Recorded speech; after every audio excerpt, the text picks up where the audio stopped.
দলিল হিসেবে তিনি সে বইটি লিখেছেন, এই জন্য ভাইকে মোবারকবাদ জানাই। আজকের যে বিষয় সেই বিষয়ে আমি খুব সংক্ষেপে কিছু কথা বলবো। বিদ্রোহ ও সাম্যের বাংলাদেশ, নজরুলের। আচ্ছা, আরেকটি কথা আমি উল্লেখ করতে চাই, মাননীয় ভাইস চ্যান্সেলর স্যার রয়েছেন, স্যারের গাজাটি 24শে জুলাই বিপ্লবে আমাদের একজন শহীদ হন, শহীদ আসিফ। যখন শহীদ আসিফ এর নিউজ আসার সাথে সাথে আমাদের প্রথমে 2 জন, তারপরে 4 জন, তারপরে 5 জন, আসলে আমরা 1 ঘন্টার মধ্যেই খবর পাই। যেহেতু সেই সময় ইংরেজি বিভাগের দায়িত্বে আমি ছিলাম, বাহির থেকে সর্বপ্রথম যে ফোনটি পাই সেটি হচ্ছে কবি আব্দুল হাই সিকদার ভাই প্রথম ফোন করে আমাকে যে কথা বলে জানা থাকা দরকার যে কমপ্লেট আপনি ঠিক আছেন তো, আপনার শিক্ষার্থীদের এই অবস্থা। এবং উনি সাথে বলছেন যে রাজগুলোর খবর রাখতে হবে, ছাত্রদের উৎসাহ দিয়ে যান, সতর্ক থাকেন। এবং ভাই সেই আন্দোলনের একজন সেফল ছাড়া ছিলেন। এর সাথে পরে অনেকেই এই নিউজগুলো দিয়েছিলেন বা খবরগুলো রেখেছেন। এই জন্য ভাইয়ের প্রতি নজর বিশ্ববিদ্যালয় বাংলাদেশের পক্ষ থেকে আমি কৃতজ্ঞতা এবং ধন্যবাদ জ্ঞাপন করছি। সেই অনুযায়ী আমাদের এই কখন বলা হয় আজকে বলে ফেলা।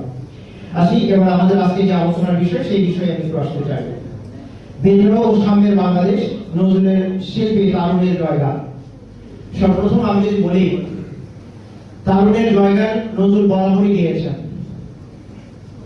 অনেকগুলো কারণে আছে, সেই ঐতিহাসিক কারণেই তিনি করেছেন। তিনি যখন সাহিত্য আন্দোলনে প্রবেশ করেন তখন তার বয়স ছিল একেবারে 20-21 বছরের মধ্যে, একেবারে তরুণ টকবকে মানুষ ছিলেন।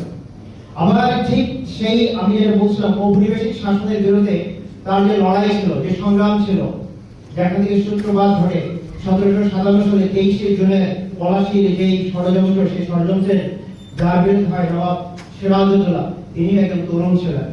তার পরবর্তীতে যে ধারাবাহিক ইতিহাসের আন্দোলনগুলো হয়, হাজী শরীয়তুল্লাহ বলি বা ওয়াহাবি আন্দোলন বলি, তিতুমিরের বাঁশের কান্না বলি, এর পরবর্তী যতগুলো আন্দোলন হয় সবগুলোতেই যদি আমরা খেয়াল করি তরুণদের জয়গান ছিল। এবার আমরা যদি খেয়াল করি 1971 সালের একজন রণাঙ্গনে মুক্তিযোদ্ধা হিসেবে সিকদার ভাই সেই সময় যেমন তরুণ ছিলেন, আমরা ইতিহাস সাক্ষ্য দিচ্ছে 71 সালের মুক্তিযোদ্ধাদের সিংহভাগই ছিলেন একেবারে তরুণ। আবার 24শে বিপ্লবে যারা আন্দোলন করেছেন, আপনারা মাঠে ময়দানে জীবনকে বাজি রেখে আজও সেই ক্ষত বয়ে বেড়াচ্ছেন, তারা সবাই ছিলেন তরুণ।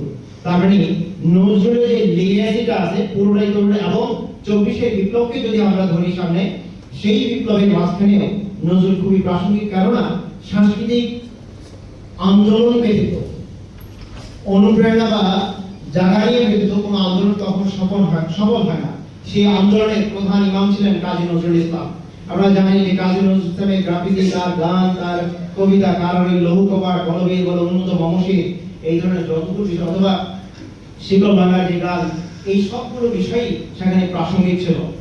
এর সাথে একটু 71 সালে আমি একটু ফিরে যেতে চাই, যদি আমি ভুল না করি ইতিহাসে।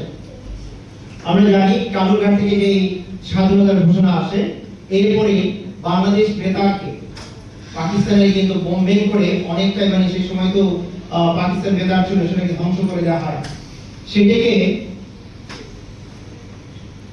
ট্রান্সমিটারটিকে নিয়ে গিয়ে আলো